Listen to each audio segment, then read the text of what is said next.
Hey YouTube, so today I'm going to talk to you guys about a lot of people have been asking me what would make a better pet, a corn snake or a ball python? And so here I'm going to talk to you about which one, could make a better pet for you. I'm not going to tell you which one's better because they're both great in their own ways. And so first I'm going to show you Kodak, who right now is crawling on my foot. It's kind of cute. So here's Kodak. She's my amylinistic corn snake. She's about 5 feet long. She doesn't even fit in this frame, but she's pretty long. But she's very thin. For corn snakes are very thin. They're about the width of 3 or 4 of your fingers at their thickest point. Sometimes maybe even a little bit thinner. Kodak is a female, so females will get larger than males. But she's a pretty good sized female. Corn snakes, they're from north, like the southern United States, southeast. They can go up as far as New Jersey, and so they have a pretty temperate environment that they're gonna need. Not as hot as say a ball python, but definitely warm. For a warm one, I'd say around 85 degrees would be good. And then for a cool side, I'd say 75 to 78 degrees, depending on what your corn snake needs, or you can figure it out.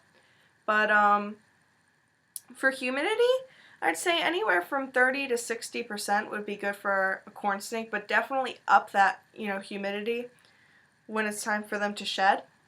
Right now Kodak is about to shed. She's actually she's in her clearing up phase. Some of you might not know this, but when snakes go into blue, when their eyes get cloudy, they have to clear up before they shed. And so right now her colors, are basically normal, but she might seem a little bit yellow on camera. Sorry, new camera.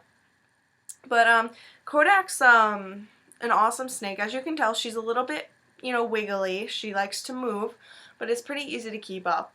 As adults, they're definitely a two-hand snake, just because they're long and they're wiggly and they just want to feel supported. But definitely as they, when they feel supported, they're great animals. They're easy to take care of. Corn snakes will eat once a week.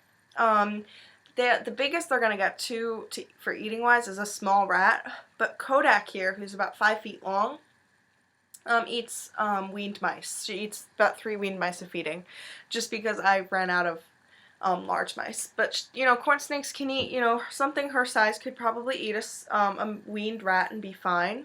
And if you hear that that noise, it's like my phone ringing. Sorry. But Kodak's awesome. They're very calm. Really, she's not trying to bite me. Obviously, you're not supposed to, grab their head, but Kodak's pretty calm. She's good around kids. You can grab her head and all she does is like, "What are you doing?" And then you let go and she's like, "Oh, okay, I'm good." But Kodak's a sweetheart. She's an awesome snake. She actually meets a lot of kids. A lot of kids come over to my house and actually help me feed my snakes on Saturdays, just because they love snakes and I love teaching them about, the snakes. And so Kodak is the one, I always let them hold, just because Kodak, she just loves to move. She's exciting. She's big enough to impress, and she doesn't bite. And I know if she does bite, she's not going to draw much blood, and so the parents will be happy. But yeah, Kodak's awesome. They're never really going to inflict any serious injury.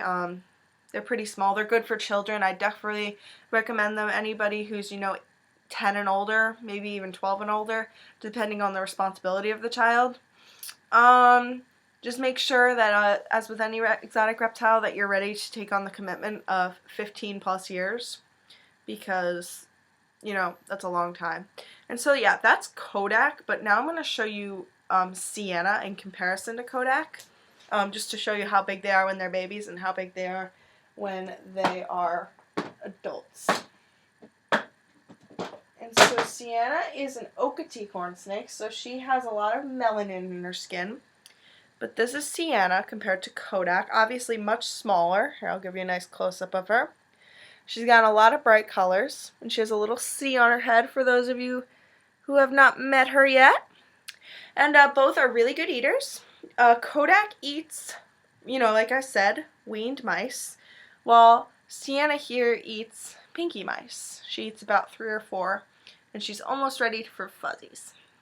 And as you can tell with my handling with Sienna, my hand is open, and I'm letting her crawl through my hand, not the other way around, because if I hold on to her, I can actually break her bones, which are very fragile at this stage. Kodak I can hold on to a little bit more, but obviously, you don't want to squeeze them too hard, because that can hurt them. You don't want that to happen. But here's Kodak and Sienna. And just keep in mind when they're babies, they're this small, and so hopefully, you can create a cage that can keep them from getting out. Because corn snakes, my first corn snake escaped. I had a corn snake named Starch. He was a motley corn snake.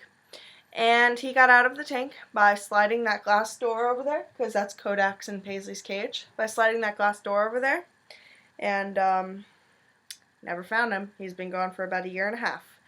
He was my first snake, and so that's Kodak and Sienna. And now I'm going to talk to you about ball pythons.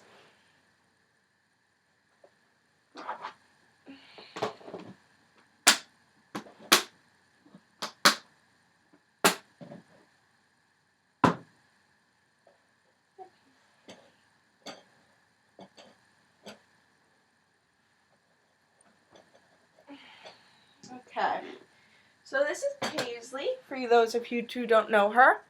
She is my yellow belly ball python. I don't know if it's a girl. I haven't probed her, so, I might refer to her as a girl, but she could be a guy. I actually, I don't plan on breeding her anytime soon, just because she's just a yellow belly. So, ball pythons, they're much more placid. They're calm. They're a little bit more shy of snakes.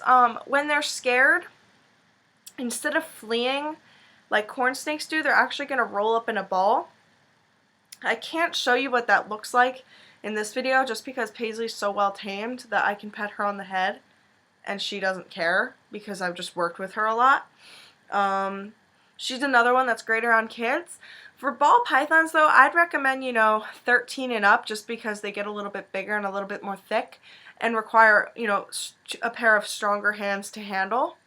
But obviously, if you're an adult and your 5-year-old or 8-year-old or whatever year-old wants a snake and you're okay with handling it or helping your child handle it, then definitely let your child get it. But if you're afraid of the snake, don't let your child get it until they're about 13 or 14, just because these guys, they're stronger and they're actually a little bit, they're not hard to take care of, but if you don't do it right, they're going to go off feed. They need a pretty good humidity, and they need about 50 to 60 to even 70% humidity. And so if you don't do that humidity, their scales are going to start falling off and they're going to get sick, and that won't be good. Also, one thing I want to talk about is ball pythons are infamous for going off feed. This is true to an extent. Adult ball pythons will go off feed during the winter, most likely, even if they're captive bred, just because the days are getting shorter and they're using less energy because they're not traveling as much. And so Paisley right now, who's right here, and she's just, looking around, has been off feed for about 3 or 4 weeks, and she's perfectly fine, as you can see. Ball pythons, she's not an adult. She's only about 3.5 feet long and about 1.5 years old. And, they attain their maximum size around 3 years old, so obviously not fully grown quite yet, but half grown. And, during the winter they're going to go off feed, but, they can go off feed for up to 4 months, but Paisley's acting hungry again, so I have no doubt that she's going to eat this Saturday, which is the day I feed them. Both corn snakes and ball pythons can eat once a week on a diet of either, mice or rats. Ball pythons will get big enough to eat a medium rat, but my ball python right here does not like rats, so I have to give her a bunch of large mice. And since I just ran out of large mice, I have to give her a bunch of weaned mice. But that's Paisley. And Ball pythons, they're going to go off feed, and their size pretty much is going to stay manageable throughout their life. They're not going to get more than like 4.5, 5 feet long, and that's really not that big if you think about it. They're never going to get big enough to kill something, someone in your family, unless you have a pet bird or whatever, in which I'd advise that you keep it away from your ball python, and then it'll be fine. But as you can see, ball pythons are a lot calmer, and so, that might be one thing to think about. If you want a snake that you're going to be able to, just sit back and watch TV with, or if you want a snake that, you want to handle a lot and, like, play with and want to let it move and everything, go with the cornsnake. But, they're both great pets, but you have to see which one fits most into your life, not just, what people say. If you want a snake that's going to need a little bit of higher humidity, might go off feed a little bit, and it's going to be calmer and, more relaxed, ball python. If you want a snake that's going to be thinner and a little bit wigglier, but will eat, most likely, get a cornsnake. My first snake was a cornsnake, but that's not to say I wouldn't have gotten a ball python first. Anybody who's looking to get a snake, definitely research. Ball pythons can live 30 years or more. That's longer than 3 dogs' lifespans. So, 3 large dogs' lifespans. So definitely think about that when you're thinking about getting these two, because they're a huge commitment. They're not just, a spur of the moment decision.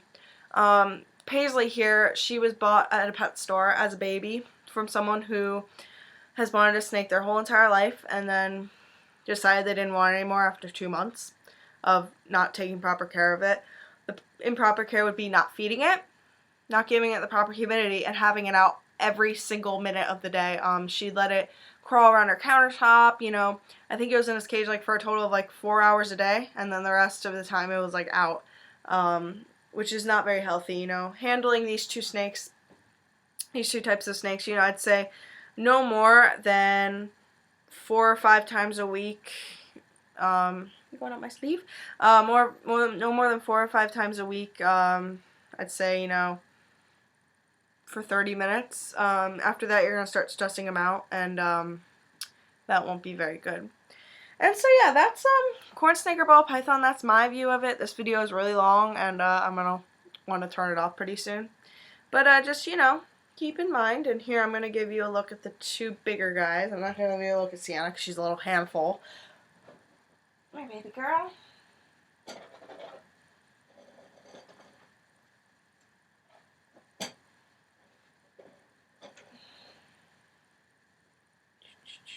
So this is the cornsnake and this is the ball python. And so just, look at their reactions, see how the cornsnake's moving a little bit more. The cornsnake, I need to support with my legs, but the ball python I can use, one solid hand with for right now. But just think, Kodak's 5 feet long, so that's about how, big a ball python will get. And so definitely think about that when you're looking for these types of snakes. Both are awesome. Both I would recommend for the beginner. Both are calm. They're just great animals. And I hope you can choose one. And if not, you're going to end up getting both at one point, just like I did. Because I chose the cornsnake, and then it got out. And then I adopted Kodak. And then 5 days later, I adopted Paisley. And so definitely, they're kind of addicted. Snakes are pretty fun. And yeah, so just keep that in mind. And good luck choosing. And have a good day, everybody. Comment, rate, subscribe. And stay tuned because I'll be making some more videos soon on the Bearded Dragon Care series. And I'm getting more geckos pretty soon. So have fun, guys.